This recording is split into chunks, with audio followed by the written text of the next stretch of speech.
తిరుమల మెట్ల మార్గంలో ఇటీవల వన్యప్రాణుల సంచారం పెరిగింది. ముఖ్యంగా చిరుత పులులు భక్తులను భయపెడుతున్నాయి. వారిపై దాడి చేసిన సందర్భాలు కూడా ఉన్నాయి. వాటిని గుర్తించి ముందు జాగ్రత్త చర్యలు తీసుకునేలా టీటీడీ టెక్నాలజీ సాయం తీసుకుంది. తిరుమల అలిపిరి నుంచి తిరుమలకు వెళ్లే మెట్ల మార్గంలో 100 ట్రాప్ కెమెరాలు ఏర్పాటు చేశారు అటవీశాఖ అధికారులు. ఇందులో 30కి పైగా సోలార్ పవర్ లైవ్ స్ట్రీమింగ్ కెమెరాలున్నాయి.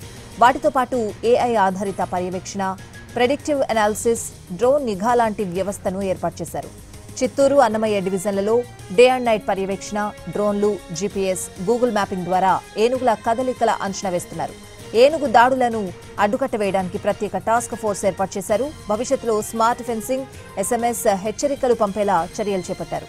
24 గంటల పర్యవేక్షణ, సెల్ బయోల్యాబ్ ద్వారా ఎలిఫెంట్ డేటా సేకరిస్తున్నారు. వాట్సాప్, లౌడ్ స్పీకర్ ద్వారా ప్రజలకు ఎప్పటికప్పుడు సమాచారాన్ని కమ్యూనికేట్ చేస్తున్నారు.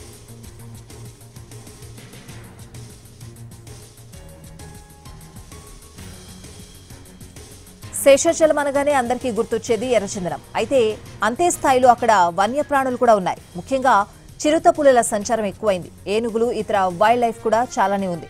వాటి బారి నుంచి మనుషులను కాపాడుకోవడం ఎంత ముఖ్యమో, వేటగాళ్ల నుంచి వన్యప్రాణులను కాపాడుకోవడం కూడా అంతే ముఖ్యం.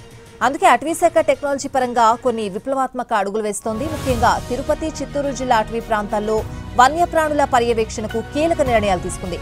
తిరుపతి, తిరుమలలో నిరంతరం చిరుత పులులు సంచరిస్తున్నాయి.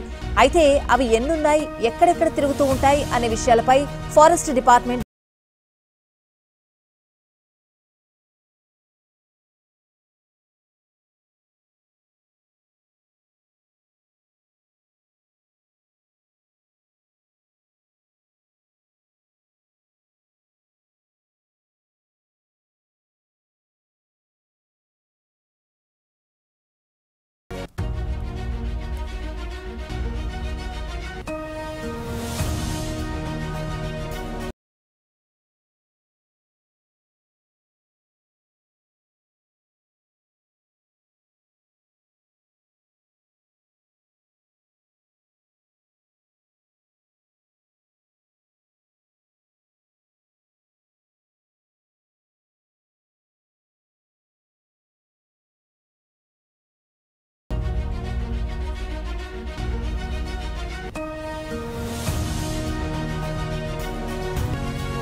టీటీడీ ఏర్పాటు చేసిన టెక్నాలజీ సత్ఫలితాలిస్తోంది. శేషాచల అటవీ ప్రాంతం లోపల అటవీశాఖ చిరుత పులుల సంచారాన్ని గుర్తించింది. కెమెరాలలో ఏనుగుల గుంపు దృశ్యాలు రికార్డయ్యాయి. తాజా లెక్కల ప్రకారం తిరుపతి డివిజన్లో 40కి పైగా ఏనుగులు ఉన్నట్లుగా గుర్తించారు. ట్రాప్ కెమెరాలో చిరుత పులి వీడియోలు రికార్డయ్యాయి. డ్రోన్ కెమెరా, ట్రాప్ కెమెరాల్లోనూ ఏనుగులు సంచరిస్తున్న దృశ్యాలు కనిపించాయి.